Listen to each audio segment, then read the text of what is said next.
नमस्कार दोस्तों, स्वागत है एक बार फिर आपके अपने YouTube चैनल जीवा स्टडी पर। मैं वरिष्ठ अध्यापक मुकेश कुमार जांगड़े आपका स्वागत करता हूं। तो अपन जो कलाम दराज जो ऑफलाइन टेस्ट सीरीज आपकी RPSC second grade GK paper 1 उसका माइनर टेस्ट नंबर 3 देख रहे थे। 60 क्वेश्चन अपने हो चुके हैं। अब हम क्वेश्चन नंबर 61 से देखेंगे। तो आज का जो पहला क्वेश्चन है आपका सारा मनोविज्ञान से संबंधित अधिगम और अधिगम के सिद्धांत से कि निम्नलिखित विकल्पों में से कौन सा क्लासिकी अनुबंधन के नियमों का अपवाद नहीं है।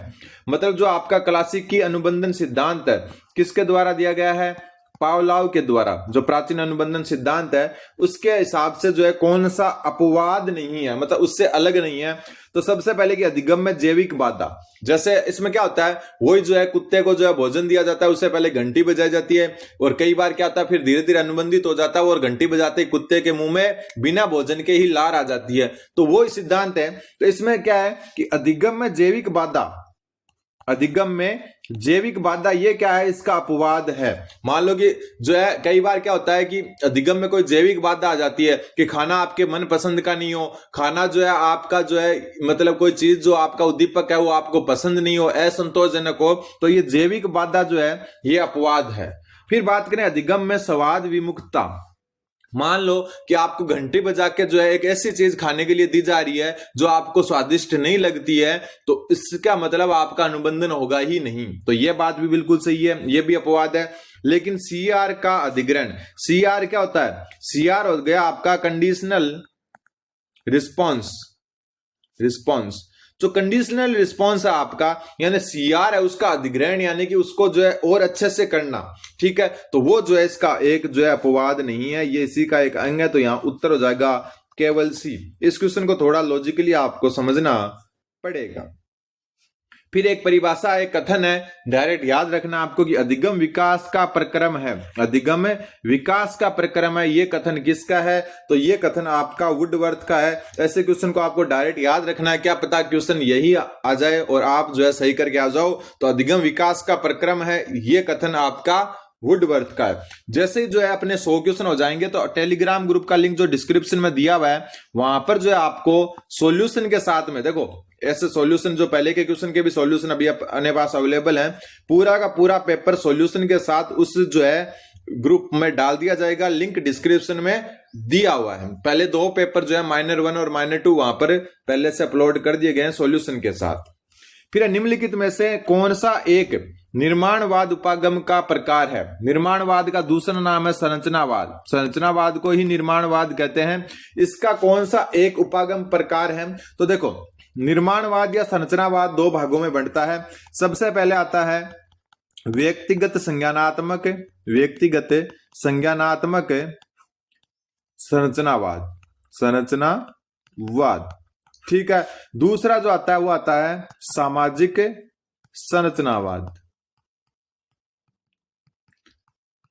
ठीक है, अब जो है ये व्यक्तिगत संज्ञानात्मक संरचनावाद है, ये आगे जाके जो है बंट जाता है उग्र संरचनावाद में। किसमें? उग्र संरचनावाद में। ये पहले मैं पढ़ा चुका वैसे आपको रीड के टाइम। ठीक है, फिर सामाजिक संरचनावाद है, ये 2 भागों में बंटता है। सांस्कृतिक संरचनावाद और एक जो बंटता है वो बंटता है आलोचनात्मक संरचनावाद। आलोचनात्मक संरचनावाद। ठीक है, अब देखो कि कौन सा एक प्रकार है सामाजिक। ये रहा सामाजिक, विकासात्मक है ही नहीं, कहीं संवेगात्मक भी नहीं है, नैतिक भी नहीं है। तो उत्तर हो जाएगा आपका ऑप्शन नंबर 1 सामाजिक। अगला क्वेश्चन, रोजर बाइबी के 5E मॉडल में सम्मिलित बिंदु नहीं है। रोजर बाइबी के 5E, जो 5E मॉडल है उसमें कौन सा बिंदु सम्मिलित नहीं है? तो सबसे पहले उसमें होता है इंगेज, बिल्कुल है। एक्सप्लोर बिल्कुल है। एक्सप्लेन बिल्कुल है, लेकिन इंश्योर नहीं है। 3 तो ये हो गए। चौथा जो आपको ध्यान में रखना है वो लिखना है इल्बोरेट। 1 मिनट सही से लिख देता हूं, इल्बोरेट। ठीक है, 5वां जो आता है वो आता है इवल्यूट, यानी मूल्यांकन। तो ये जो है 5 ही, आपके 3 ईयर है, 2 ईयर है। इंश्योर जो है वो इसमें सम्मिलित नहीं है।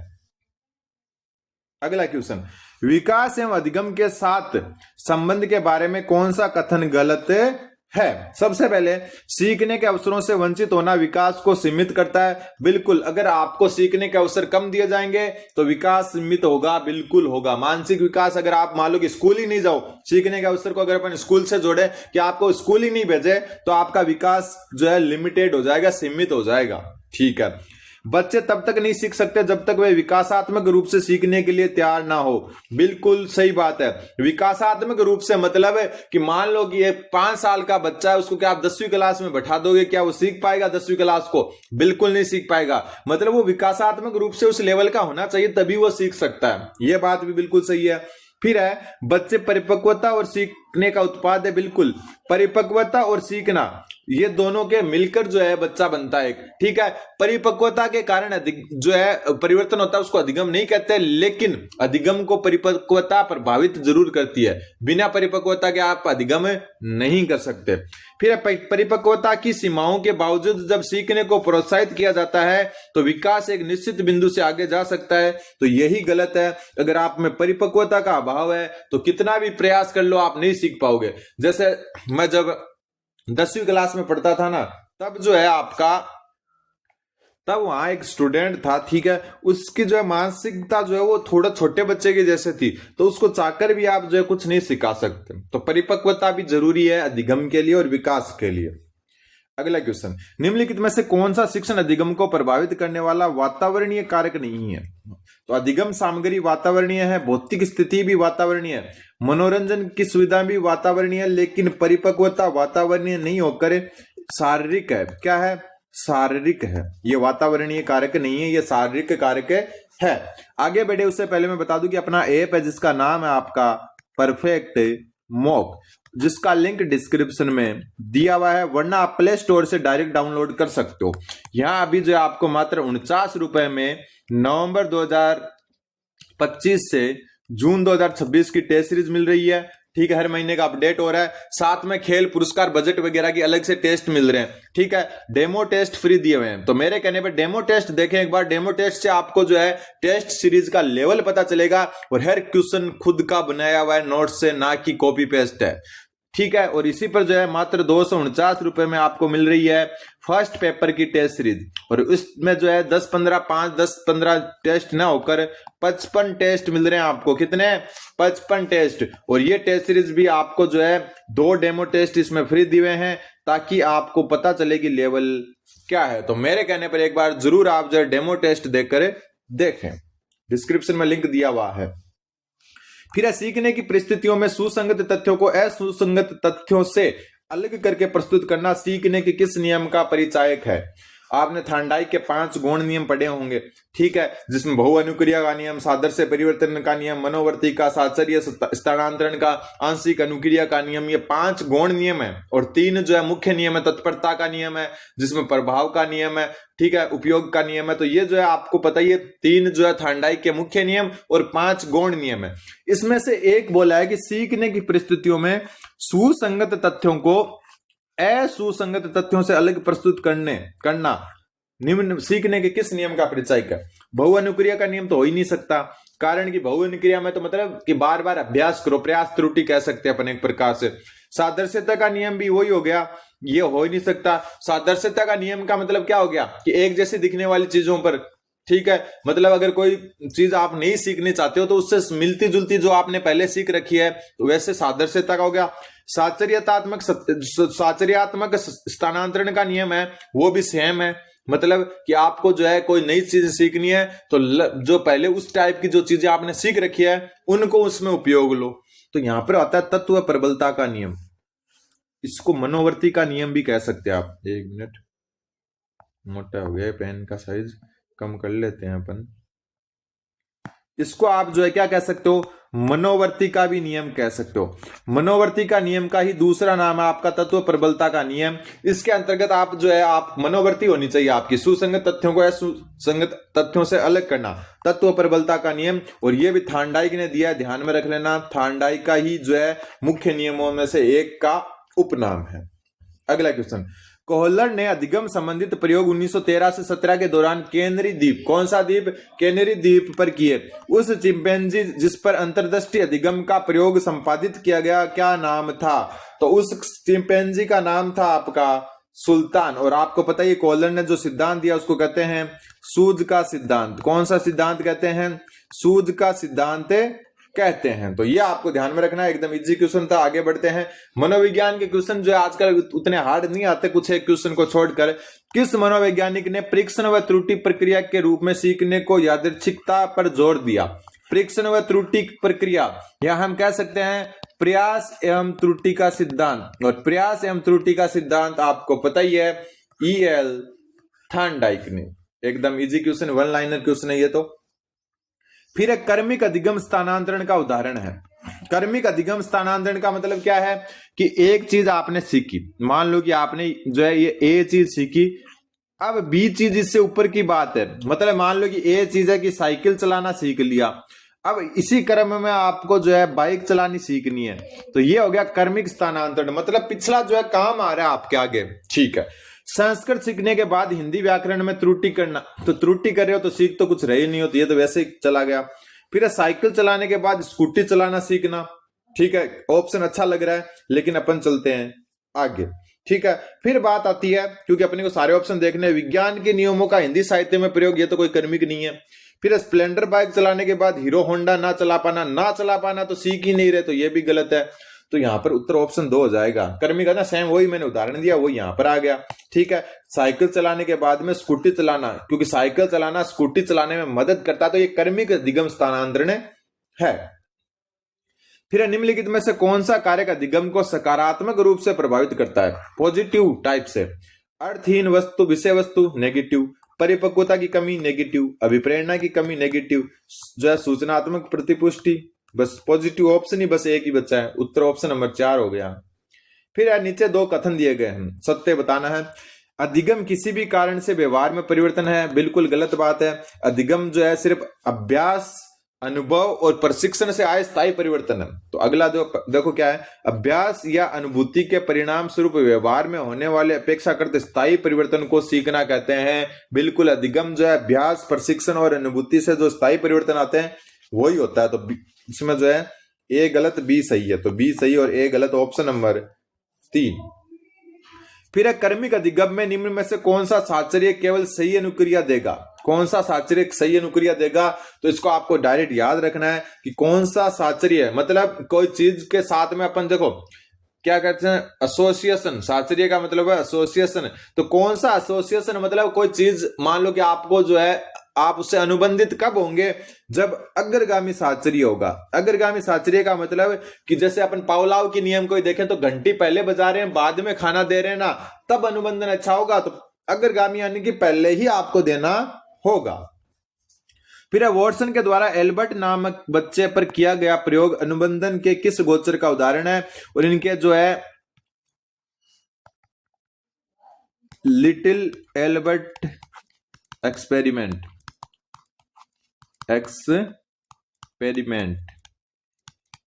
ये जो एक्सपेरिमेंट किया था किसने? वाटसन ने। क्या नाम था? Little Albert experiment. ठीक है, तो इसमें जो है क्या था, उद्दीपन सामान्यीकरण पर जोर दिया था। ठीक है, उद्दीपन सामान्यीकरण पर जोर का मतलब है कि एक एल्बर्ट नामक का छोटा बच्चा था, एक उसको एक खरगोश दिया उन्होंने, खरगोश का खिलौना दिया मतलब। ठीक है, फिर जो है पीछे से जो है उस खरगोश के अंदर स्पीकर डालकर ऐसे मतलब भयानक डरावनी आवाज डाली गई। छोटा बच्चा था एकदम 10-11 महीने का। ठीक है, उस खरगोश में क्या डाली गई? एक भयानक आवाज डाली गई जिससे बच्चा डर गया। भविष्य में उस देखा कि बच्चा हर खरगोश से डर रहा है, खरगोश ही नहीं सफेद दिखने वाले हर जानवर से डर रहा है वो। तो ये हो गया उद्दीपन सामान्यीकरण, मतलब वो उस खरगोश वाले खिलौने से डरा, फिर खरगोश से डरा क्योंकि एक जैसे दिख रहे, फिर सफेद, अगर उसको सफेद कोई भी अगर जानवर दिख जाता है तो उससे भी डर रहा है, कारण कि उसने स्टार्टिंग में यही अनुभव किया। तो ये उद्दीपन सामान्यीकरण है, मतलब सभी उद्दीपकों को एक जैसा समझ लिया उसने। ठीक है, अगला क्वेश्चन, किस प्रकार के अनुबंधन में अनुक्रियाएं प्राणी के नियंत्रण में और ऐच्छिक होती है? तो उत्तर हो जाएगा नैमित्तिक अनुबंधन। और ये क्रिया प्रसूत सिद्धांत है, उससे संबंधित है। कौन से? क्रिया प्रसूत सिद्धांत से। ठीक है, और ये किसने दिया था आपको पता ही है, तो ये दिया था स्किनर ने। किसने दिया था? स्किनर ने दिया था, जिसको नैमित्तिक अनुबंधन कहते हैं। इसमें अनुक्रिया ऐच्छिक होती है। ऐच्छिक का मतलब कैसे हो गया कि आपकी इच्छा पर डिपेंड करती है। एक तो मान लो कि आप जैसे गर्म जो है तवे पर हाथ रख देते हो या आपको सुई चुभ जाती है तो अचानक हाथ पीछे जाता है ना, लेकिन वो क्या होता है, ऐच्छिक नहीं होता, वो अनैच्छिक होता है। वो आपका अपने आप हो जाता है कि यार जैसे गर्म चीज के हाथ लगा, हाथ हटा लिया।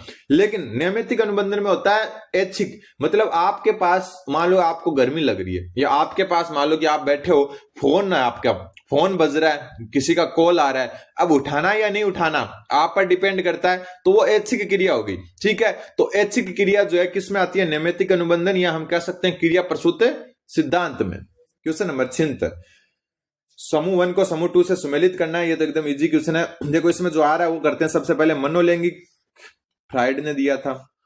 ठीक है, मानवतावादी, कलर चेंज कर लेता हूं, मानवतावादी मनोविज्ञान, और मानवतावादी किसका है, रोजर्स का, कार्ल रोजर्स का। सामाजिक अधिगम, आपको पता है ये सामाजिक बांडुरा का है। और बच गया कौन सा, सामूहिक अचेतन, एक मिनट, सामूहिक अचेतन। और सामूहिक अचेतन जो है आपका किसका हो गया, युंग का हो गया। ठीक है, ध्यान में रखना है, सामूहिक अचेतन युंग का। आप अचेतन नाम देखते हैं, फ्राइड मत टिका देना। फ्राइड ने चेतन अवचेतन की जो है मनोविश्लेषणात्मक सिद्धांत में जरूर अवधारणा दी थी, लेकिन सामूहिक अवचेतन की अवधारणा कार्ल जुंग की है। और मनोलैंगिक विकास जो है वो फ्राइड का है। हाँ, इन्होंने भी चेतना अवचेतन में बांटा था, फ्राइड ने भी, लेकिन वो मनोलैंगिक जो है सिद्धांत ने, सॉरी, वो मनोविश्लेषणात्मक सिद्धांत था। एक इनका मनोलैंगिक है जिसमें उन्होंने गुदी अवस्था, सुप्तावस्था वगैरह बताई थी, और एक सामूहिक अचेतन है जो कार्ल युंग ने बताया था। ठीक है, तो जो जिस कलर में लिखा है उससे सुमेलित है। फिर वाचिक अधिगम का अध्ययन करने में कौन सी एक विधि उपयोग में नहीं ली जाती, ये आपको डायरेक्ट याद रखना है। इसका कोई एक्सप्लेनेशन मेरे को जो है समझ में नहीं आ रहा कि वाचिक अधिगम का अध्ययन करने में कौन सी विधि का उपयोग किया जाता है। तो वाचिक अधिगम जो है उसमें आपको जो है ऑप्शन नंबर 4 मुक्त पुनःस्मरण का जो है उपयोग नहीं किया जाता। अगला, ज्ञानी के अधिगम सोपानगी में संज्ञानवादी चरण के चरणों में प्रथम है, लिख देते हैं। देखो ज्ञानी ने 8 दिए थे, 1 दे दिया, दूसरा भी दे दिया, तीसरा, चौथा, 5वां, 6वां, 7वां, 8वां। सबसे पहले इन्होंने क्या दिया, संकेत अधिगम। कौन सा दिया, संकेत अधिगम। फिर दिया इन्होंने उद्दीपन अधिगम। फिर दिया सरल श्रृंखला अधिगम, सरल श्रृंखला अधिगम, एक मिनट। ठीक है, फिर सरल श्रृंखला के बाद में दिया शाब्दिक साहचर्य अधिगम, शाब्दिक साहचर्य अधिगम। ठीक है, शाब्दिक साहचर्य के बाद में दिया विभेदन, विभेदन के बाद में दिया आपका संप्रत्यय, संप्रत्यय के बाद में दिया सिद्धांत, और सिद्धांत अधिगम के बाद में दिया समस्या समाधान, समस्या समाधान अधिगम। अब एक चीज जो ध्यान में रखनी है आपको वो कि ये जो है सरल से जटिल की ओर है, सरल से जटिल इधर चलता है। ठीक है, नीचे वाला तीर का निशान हटा देता हूं मैं, एक मिनट। ये क्या आपका सरल से जटिल, यानी नीचे वाले सरल है, धीरे धीरे ऊपर जटिल है। तो क्वेश्चन आ जाएगी सबसे सरल कौन सा, संकेत, और सबसे जटिल कौन सा है, समस्या समाधान। अब एक चीज और जो ध्यान में रखनी है कि नीचे के जो 4 हैं आपके, ये वाले नीचे के 4, कलर में चेंज करते हैं, ये वाले 4 नीचे वाले, ये आपके हैं व्यवहारात्मक से संबंधित। किससे, व्यवहारात्मक से, व्यवहार से संबंधित है। और ऊपर वाले जो दिख रहे हैं आपको, ऊपर वाले ये 4, ये हैं संज्ञानवाद से संबंधित। किससे, संज्ञानवाद से। अब क्वेश्चन क्या पूछा है आपका, क्वेश्चन पूछा है कि संज्ञानवादी का प्रथम चरण, तो संज्ञानवाद यहां से शुरू हो रहा है, और प्रथम चरण है विभेदन अधिगम, ऑप्शन नंबर 3। फिर बांडुरा के अनुसार प्रेक्षणात्मक सीखने की कौन सी अंतर संबंधित प्रक्रिया नहीं है। तो बांडुरा ने क्या दिया, अटेंशन, रिटेंशन, मोटिवेशन, 3 ये दिए। तो अटेंशन, रिटेंशन, मोटिवेशन ये तो है संयोजनात्मक प्रक्रिया, वो नहीं है, उत्तर 4 हो जाएगा। इन्होंने इसकी जगह दिया उत्पादात्मक अनुक्रिया, उत्पादात्मक, एक मिनट, प्रक्रिया, चौथा ये है, 4 दिया था इन्होंने। ठीक है, फिर आज का लास्ट क्वेश्चन है कि बांडुरा के सामाजिक अधिगम सिद्धांत के अनुसार जब कोई व्यक्ति दूसरों के व्यवहार को देखकर और दोहराकर वही व्यवहार सीख लेता तो इसे कहते हैं मॉडलिंग या प्रतिरूप। जैसे मान लो कि सलमान खान ने की तेरे नाम फिल्म देख के जो है आप जो है उनके जैसे बाल करके चलते हो, या उनके जो है मान लो कि कहीं टीवी में इंटरव्यू देखे उसके जैसा ही जो है हाथ में वो कड़ा छल्ला पहनते हो, या फिर जो है किसी दूसरे जो है हीरो हीरोइन को विराट कोहली के जैसे दाढ़ी रखते हो, तो वो सब हो गया मॉडलिंग, दूसरों को देखकर खुद के व्यवहार में परिवर्तन करना। तो उम्मीद आपको समझ में आया होगा। अब हम क्वेश्चन नंबर 81 से जो है अगली क्लास में हो सकता है शाम को या कल सुबह देखेंगे, फिर माइनर टेस्ट 4 देखेंगे। तब तक चैनल पर बने रहें, चैनल को सब्सक्राइब करें और अपने ए परफेक्ट मॉक को भी जरूर जो है डाउनलोड करें। धन्यवाद, बने रहें जीवा स्टडी के साथ।